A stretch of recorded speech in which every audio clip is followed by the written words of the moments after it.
welcome everybody. I'm Emily Morgan with Delegate Solutions. I'm here today with Brian Lipstein of Henry A. Davidsen Tailors and Image Consultants. Brian's here in Philly with me, and I have actually used his service and we had a wonderful experience. So I'm excited today to welcome Brian. He's one of our clients, and I'm going to quickly do a little intro about you, Brian, and then we'll dig into the topic. Today we're talking about the psychology of image, how to use personal branding to quickly tell your story. So Brian's advice to his clients is to find your passion and prioritize it, which is interesting for an image consultant to have that approach. So I'm excited to hear about sort of your methodology with that. But Brian's focus is really to help men understand and perfect the many elements that create and convey their personal brand. And that is really what allows them to, Brian in particular, to live his passion every day. So upon founding his business, he wasn't the best dressed or most confident young man to graduate college. And it was precisely this struggle that led him to look for resources to educate himself and eventually pursue building his company, which is now 14 years old. That's awesome. Congratulations. And they're really focused at helping other men who are experiencing the same struggle.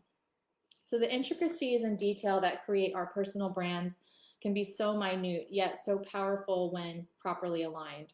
And the puzzles within each of his clients continue to fascinate Brian, and he thrives on unwinding each personal story to create more impactful changes with his clients, whether working on a new wardrobe, coaching behaviors to help someone feel more comfortable networking, and talking to other people like in a room of executives.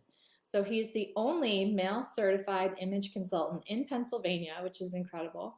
And he's certified through the Association of Image Consultants International. So welcome, Brian. Thank you, Emily. Thanks for having me. Yeah. Like I said, I've personally used your service. We purchased some clothes for my partner and had a wonderful experience. You can see Brian's shop behind him. It's a pretty fun experience to go there. Yeah, so we're sitting here in my fitting room. There's a couple couches, and it's really designed to be a warm, comfortable, and relaxing experience for guys when they come in here. Yeah, definitely was. So before we kind of dig into your topic, I'd like to talk a little bit. Obviously, you're a client of Delegate, and you've been with us for about a year now. And if you could kind of share a little bit about what it was that you were looking for when you came to us, and maybe share a story or two on how we've been able to help. Sure. So really, I was getting to the point in my business where we were growing. I was bringing new staff on, hiring a sales team, and starting to divide tasks into operations, our tailor shop, our sales team, and looking to put some scalability into place. And to do that, I knew that I needed to continue to work on the development of systems. The old adage of work on the business, not work in the business. Right. We love to say, those terms, and a lot of growth groups will use that phrasing. And to do that, I had a lot of tasks I was doing that I knew I could offload, but I didn't want to offload to my employees because they also had full plates of tasks. Emily and I met through the Chamber's Small Business Board and the Small Business Awards, which Emily was a winner of last year. So that's how I became introduced to Delegate. And as soon as I heard her interview, as a finalist, and obviously she was selected as the winner, I said, we need to talk. I said, I think I could use your services. And it was really Delegate's approach to partner with their clients as opposed to just be a provider of service, and really set everything up in a way that made me feel comfortable that if I no longer needed their services, or we outgrew the services, or I hired somebody to take over some of the things they were currently working on so that they could then work on other things, they partner with us to train and set up everything so I still had the ownership of it, as opposed to making me feel like I was locked into something because they were doing things that I had no idea how or why or what they were doing, regardless of the outcome. So I've loved that. As soon as I came on board, they had recommendations for a couple of software elements that we implemented into our business that helped productivity and organization. And it's just made a world of difference in setting up processes and allowing us to really develop repeatable schedules that I can hand off to my employees that make communication that much easier. And we've really put a pretty aggressive growth plan in place that we've been implementing over this year. So even with COVID, even with government mandated shutdown of my business for 3 months, we are growing. We're not just surviving, but we're thriving. And I'm excited about the vision I have for my future, which a big part of that comes from the assistance of the delegate team. So that's my story. Those are really kind words. Thank you. So I guess let's talk a little bit about your area of expertise, which is around branding and how you can use branding, the psychology of that, to really tell your story. And a lot of that comes down to image, but I'd love to hear a little bit about your philosophy on this topic in particular. Absolutely. So we're always communicating with our audiences, whether it's strangers passing us on the street or somebody we've known for 20 years. When we show up in any really realm, whether it's a physical presence or through a Zoom conference like this, or even just a telephone call or a written email, we're giving clues as to who we are as a person. The word choice we use, the correct or incorrectness of the grammar in the way we structure our sentences, the way we speak, the tonality of our voice, the intonation, all conveys mood, it conveys education level, it conveys a myriad of different elements that we look at somebody and we say, do we like this person? Do we trust this person? Do we think this person's successful? And when we can put ourselves in a position where we're being looked up to, everything happens a lot more easily. So really, when we talk about a physical presence, which we hope to get back into, face-to-face meetings sooner than later, and networking events, and being able to enjoy the company of others in a room where we're all there for similar reasons. But if you imagine when you first walk into a room full of strangers, you don't know who's in that room, and the people in that room don't necessarily know who you are. But do you want to have to fight to get into a conversation with somebody, or do you want somebody to look at you and say, who is that person? I need to know them, and draw them into you, whether or not you're a CEO of a Fortune 500 company or an entrepreneur who's just started their business. Nobody knows that difference, but they get a feeling from that, and you can fake it till you make it in a certain sense that will draw somebody in and make them more interested in you. And it conveys your values, your history, your upbringing, your education, and it tells a story about where you want to go, what's important to you. So using our own image, and we define image as not just appearance, but we call it the ABCs of image: appearance, behavior, and communication, and understanding hand movements right here. I made sure that I positioned the camera so that you could see my hands today, because hands are another element that give us a clue into somebody's intentions. Your palms up as opposed to palms down send a very different message. Hands out of the pockets as opposed to hands in the pockets affect the communication that you're giving to somebody and how it hits home. So all of that becomes part of your personal brand, your personal story that you're telling.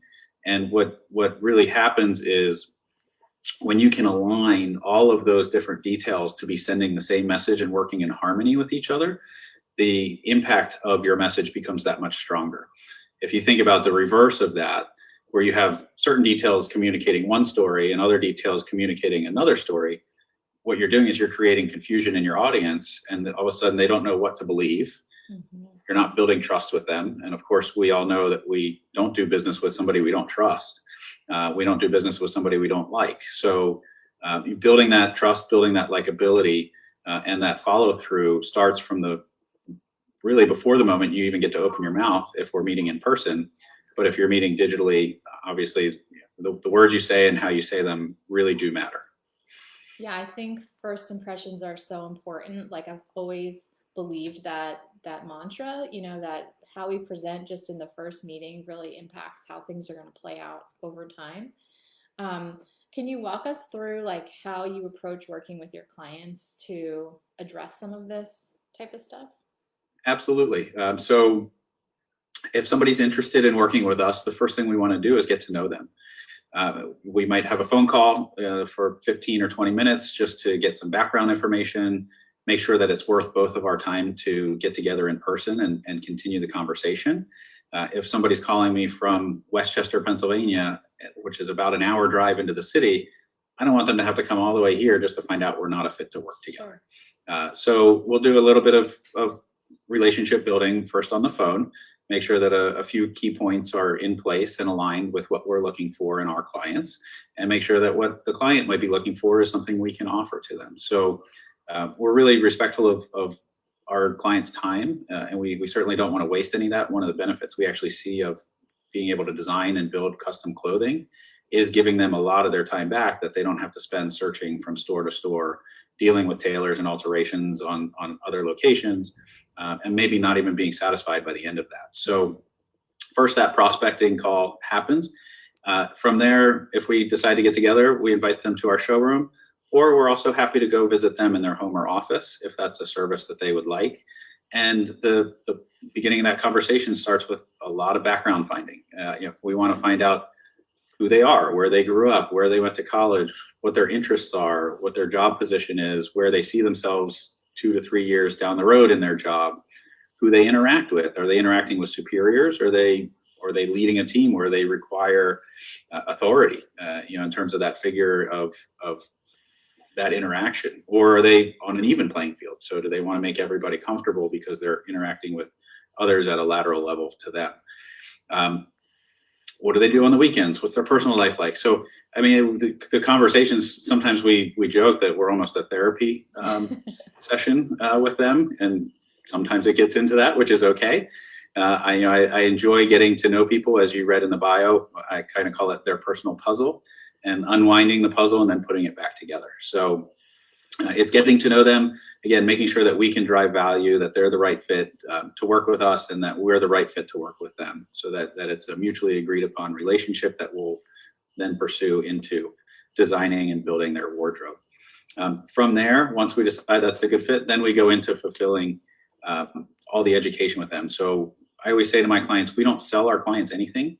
They have a need, and we can be a resource for them to buy it from. But my job is to educate them so that they can make the informed decisions that are going to be best for their needs. And if we are making recommendations, that we're having a conversation on the same plane in terms of an education level, so that they understand where I'm coming from and why. And we'll make those recommendations. We'll look at what they have in their closet already. What can we save? What can we use? What do they need now? What might they need 2 years from now? And then show them the best way to make that happen. And every time you get a new piece of clothing, I mean, you know it. Women know it better than men in general. What putting something new on can do for you, can make you feel, how you stand taller. But men know it too. And if they really are into it, they pay attention to it and understand the why of why it's important. Mm-hmm. Then it has that much more impact for them. So nothing pleases me more than a guy who picked up his first suit and a week later is sending us emails saying, I work here and somebody complimented me. I work here and the clerk at Wawa commented on the jacket you made me, and I've never had anybody comment on my clothes in my whole life. Wow. And that's happened. So they get noticed, they get remembered, and they stand out for the right reasons when we really can put their puzzle together for them. And so you're helping them select the clothes to tell the story that they're trying to tell, right? Effectively. Exactly. So colors play a role in that. When we see a color, different colors, we react emotionally to color. Patterns play a role in that. Where does the eye go? And does somebody really hear the words as clearly, or are they more focused on, wow, that guy didn't know how to combine the patterns? So, what can be, even though you're in a suit and a shirt and a tie, it can still be a distraction if it's not done the right way. If it doesn't fit correctly, it can be just a distraction or send a negative message. So we're really picking it apart to make sure that all those elements of the message are clear and consistent and moving in the direction that the guy wants to move. It's amazing work, and I wish that you worked with women. But I do know one of your clients, who's one of our clients, I didn't know you guys worked together, and we are always like, man, he always looks so nice, so put together, and then we were like trying to think about who we could refer to each other. And we said, this person and we were already working together at that point, but it was just so funny because I picked up on that about him without even knowing that you guys were working together. And that's the first time I think I've heard that story from you. Oh, really? Don't. Oh, Brian?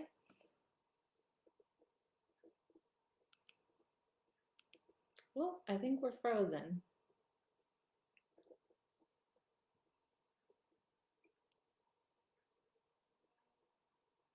And oh, there we go. Oh, I'm back. It looks like now. That might have been my computer. That's okay. No, I was saying, I've always noticed the way that he dressed. Oh, I think you're frozen again.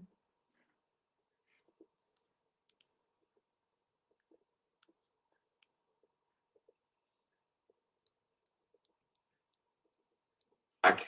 I'm going to try something. Let me come right back. Yeah. Hang tight, everybody.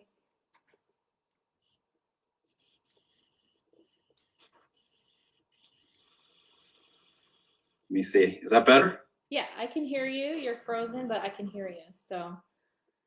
Okay, and you're unfrozen, so it'll just catch up in a second. Okay, there we go. Can you hear me okay? I can, yes. Okay.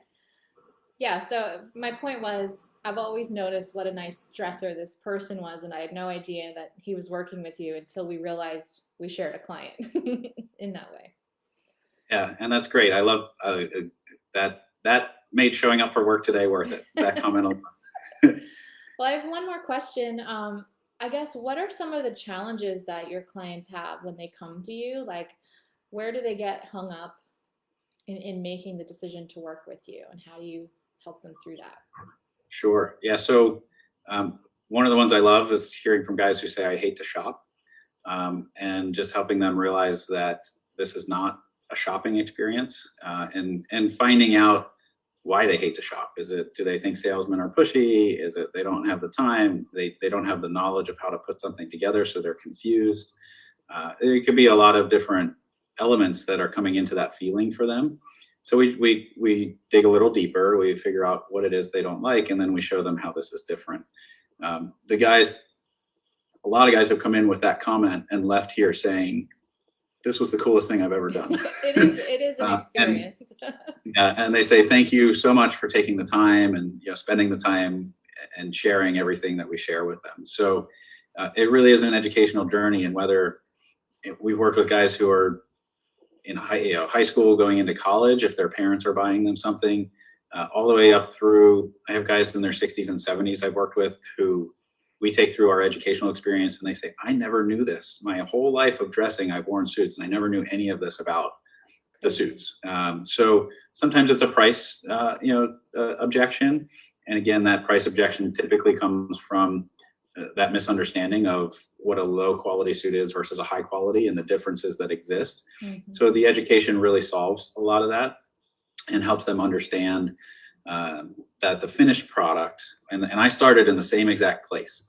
So what I love is that I take them along my journey, and I can have not sympathy, but I could have empathy with them at any point that they're at and understand exactly what they're thinking or feeling, because at one point I was there too. And again, you read that in my bio. When I graduated college, I didn't know how to dress. I didn't know why it was important. I didn't know what messages I send. And I kind of think about it now thinking, man, if I knew all this going through college, how my life would have been completely different. How, relationships with professors and my interactions in class could have been different. How a dating life could have been different. How, I think about all the messages I probably did send in college, and I am mortified sometimes by it. But that's what college is for, making mistakes, right?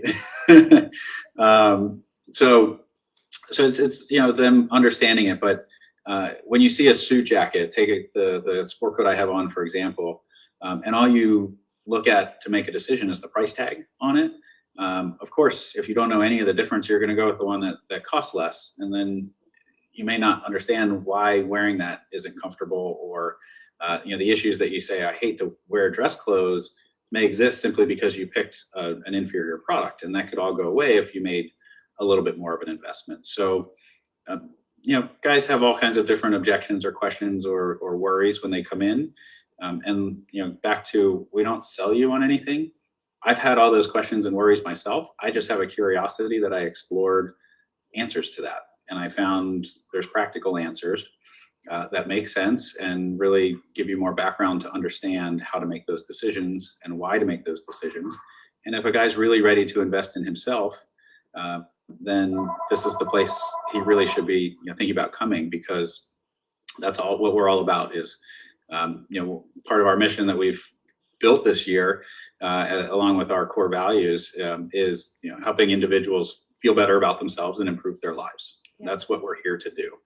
We're not here to be fashion designers. We're not here to sell people expensive pieces of clothing. That happens as long as they see the value in it, and it's their decision and their decision alone to make, once we educate them and help them understand that thought process. And I tell guys the best built wardrobes sometimes are a combination of expensive pieces and less expensive pieces. You have to think of the practicality of the usage of what you're trying to design, how frequently you're going to wear it, where you're at in your life at this point in time. And sometimes it's a stepping stone, sometimes it's a gap filler, sometimes it's something just off the wall completely for fun that you might only wear once. And those types of things shouldn't be made at the investment level of the higher end. So, so sometimes guys think they're going to be pressured, and then they get in here and they realize how relationship driven we are. And our goal is not only to help them through clothing, but learn their business, make other connections between our clients, form introductions for them. If we're standing in the middle of two people that could benefit from knowing each other, it doesn't make sense for us to stand in the middle. I'd rather introduce them, bring benefit to both of them, and get out of the way. And if I do that to enough people, I'm spreading the right energy through the world for them. So you're definitely doing what you were born to do from where I sit. And you're making a difference and you're solving problems, which is really important. Yeah. So for me, it's about waist up these days. I mean, that's kind of how it's always been. So, I don't know if people are coming to you with those questions, but now that everyone's working from home, how are you advising clients around the Sure. So it's a great question, and something we're exploring is like this whole zoom in on image, to play on Zoom being probably the most popular platform that's accelerated through this. And there's a couple of things I'll say is, obviously there's still video, we're still seeing each other. So you can't see what I have on below, which I have on custom jeans today. But regardless of what you have on below, what you can see is still important. So if it's only top up that you're investing in right now, it's still important to make that investment. The other thing I say is it's an investment in yourself. So as much as somebody else is judging and you want to position yourself to be judged correctly, and in line with your personality and your goals, the way we prepare ourselves affects how we perform. So by simply getting up in the morning, even if we're going to be on the computer all day, preparing ourselves is going to set our mind to be more productive throughout that day, to see things differently, to really be a little bit more analytical in the way that we approach the work that needs to be done, than if we showed up in a polo shirt and a pair of athletic shorts. It's a personal preparation and a mindset preparation when we prepare to present ourselves for the day with the intention of what we want to say. And so even though we're at home, we still look in the mirror. We're still going in and out of the bathroom. I'm sure we all have mirrors throughout our house. When the computer screen goes black, I can see myself. So, on average, under normal circumstances, I tell people, on average, you see your own reflection 55 times a day.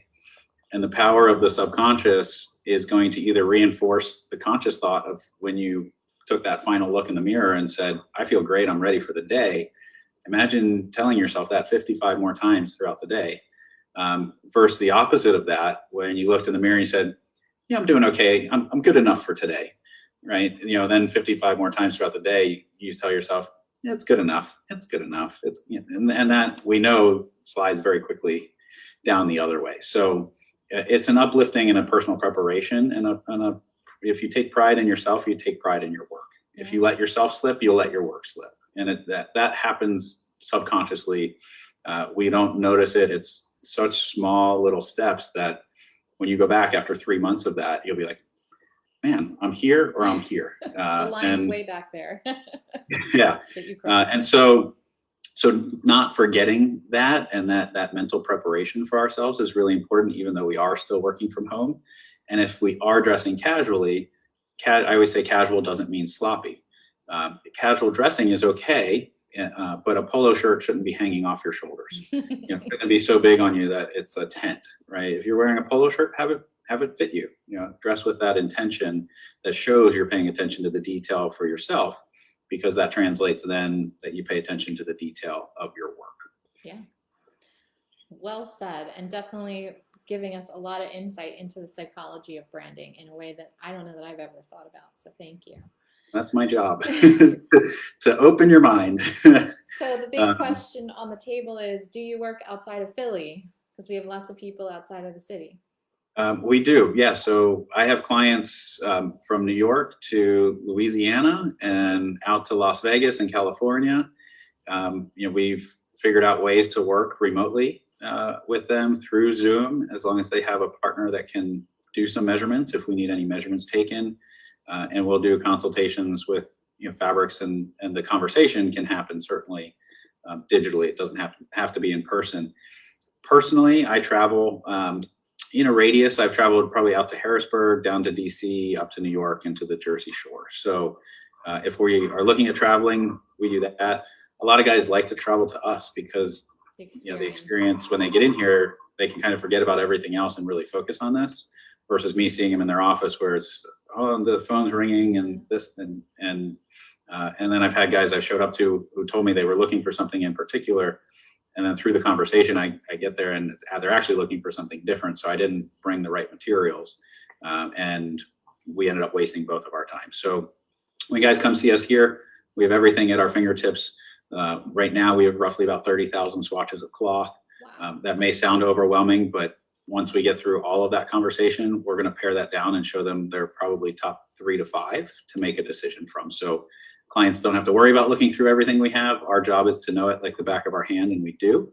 And we'll present just a few options based on all of the conversation that we've had. And that's where we stand. So yeah, we certainly work outside of Philly. Well, I love your work.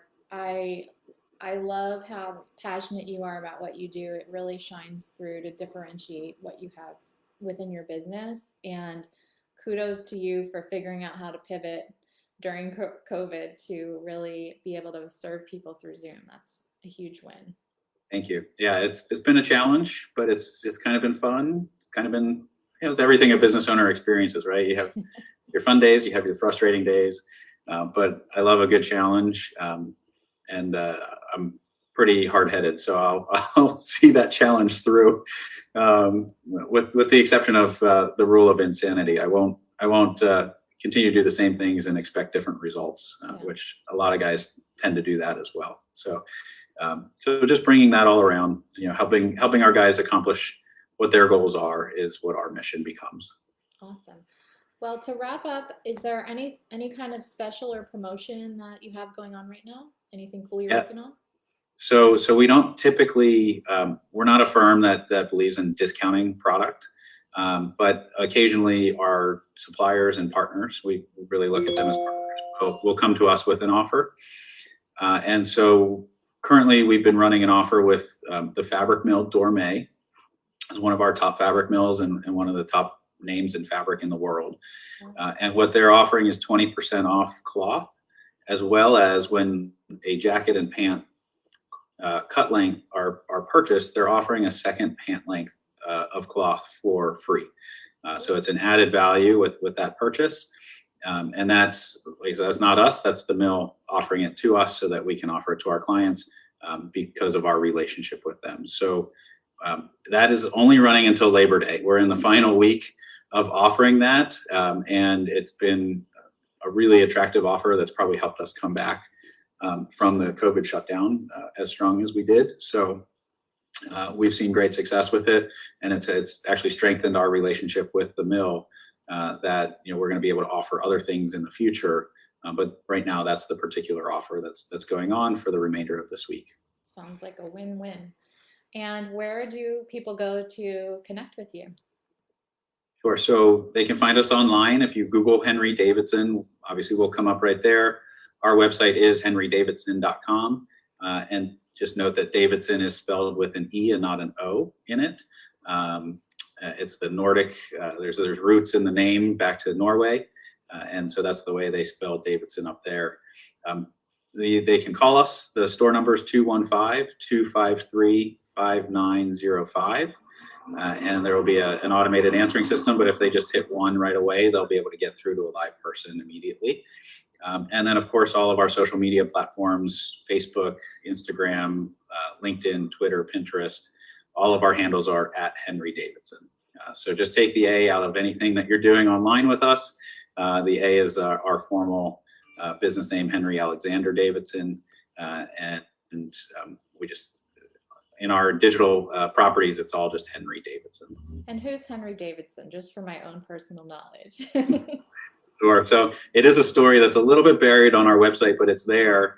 When I started the business, I had been thinking about what to name it. And through friends and family, we heard stories about this gentleman, Henry Davidsen, who was known to always be well-dressed, whether he was doing something business related or social.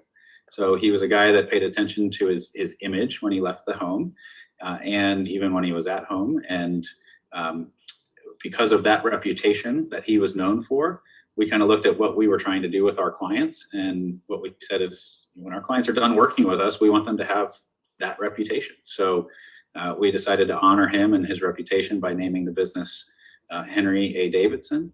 And he was a real person. And I've been contacted by members of his family since, which is pretty exciting, as they were cleaning out old family boxes. And they said, we have these photos, would you like them? So we actually have photos, and I have a little news clipping. He was knighted in Norway as part of the Merchant Marines in World War II in Norway, and then he served in politics. He was a consulate to Norway here in the United States. So fascinating story, but all built on his reputation, and that's what we try to help our clients do through their personal brand, is build their reputation. I love it. Well, it was such a pleasure. Thank you for sharing your experience, your knowledge, your own methodology with it. It's really invaluable stuff. So thanks again. Absolutely. Thanks for thinking of us and having us on and allowing me to share. As you said, clearly I'm passionate about it, and that passion comes from my own transformation and journey from a sloppy college kid to a young entrepreneur. Well, rock on. You're doing a great job. So we'll talk again soon. Thanks, Brian. Sounds great. Thanks, Emily. Take care. Bye.